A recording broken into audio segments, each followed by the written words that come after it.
If you're following Depp and Heard, I'm sure you know that Johnny Depp just made a new movie. He was at the Cannes Film Festival doing great.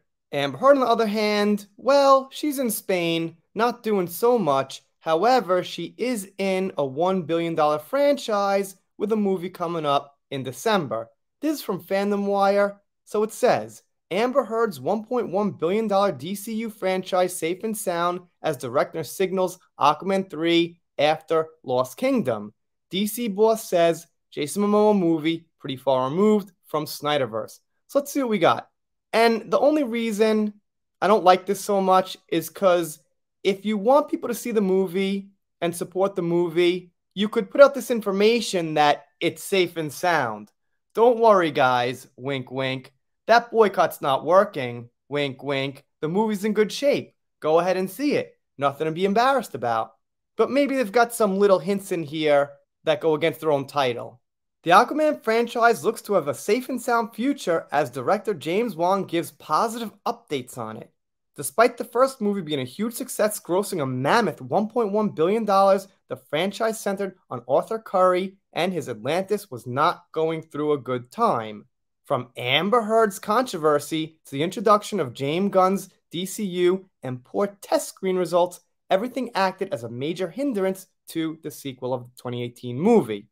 All right, that sounds accurate. Now, the latest statements from James Wan suggest that the future of the Aquaman franchise can be better than we thought. It is said that the Jason Momoa franchise is quite well separated from the rest of the DCU, and we might see more projects following the 2023 movie. And then they go on to quote James Wan here. I'll do my best impression. I've had to make adjustments all along the way. The DCU has been through lots of different versions, and one of the things that was challenging about this film was keeping track of what's going on. Fortunately, the Aquaman universe is pretty far removed from the rest of the world. Alright, so I gotta say, you're not writing book 6 in Game of Thrones or Harry Potter or something where you've got dozens of characters and events to keep track of. You're writing Aquaman, which you said was a buddy comedy with Aquaman and a couple of other characters, so okay. But we know James is an incredible professional with great judgment. And they continue with another quote from James.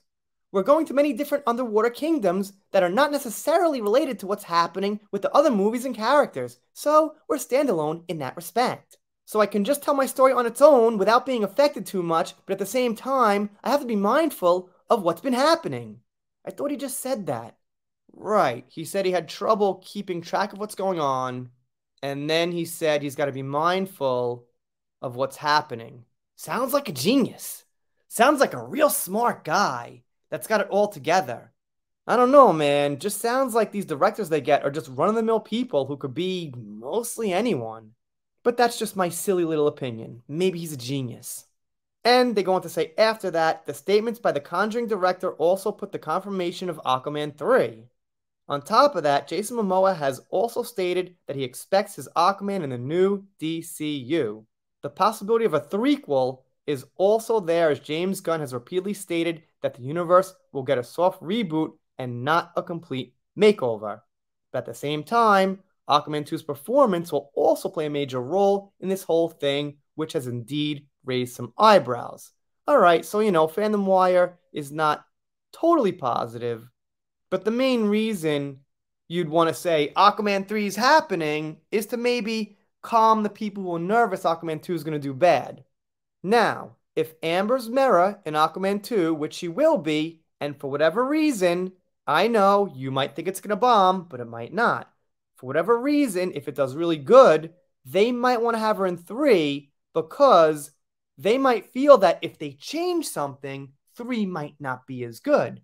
They might think maybe the controversy helped. Maybe the people are hate watching it to hate watch Amber or something like that. Whatever the reason is, whatever gets stuck in their head, if Aquaman 2 does good, if it does $1 billion again, or even close, they might say, you know what? Let's stay safe and not change anything. So, if you're in the crowd, leave Amber alone, let Amber be irrelevant, you're too early. If Amber was out of Aquaman 2, or it was said and done, you go. Leave Amber Heard alone, let her be irrelevant. But if you do that now, a little premature, what happens is people like Nobel Prize winners start defending her. That's a different video, but that's what's happening. And then what happens is they get less backlash. Their fans get less backlash, and then they start supporting Amber, and the support grows, not declines. And the reason was because a lot of people said, maybe 50%, whatever percent of the Johnny fan base just said, leave Amber alone, ignore her. Well, that strategy works, but there's got to be a timing to it. But we'll see. Hopefully the movie just doesn't do so good anyway. They do mention the Johnny fans without being negative, just saying they called out Amber and she should be removed. They also said, according to Giant Freaking Robot, some of the test screeners left halfway through, which is what happened with a lot of people, including myself and the first Aquaman.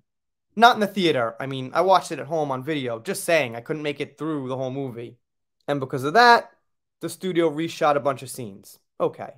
They say now it will be seen if the project can match the success of its predecessor or whatever. And they mention the release date. So, alright, I mean, not so bad, but Fandom Wire is usually a little bit harder hitting on the people who support Amber. Anyway, if you're not subscribed here, consider it. If you don't, I'll be sad, but I'll get over it. See you next time.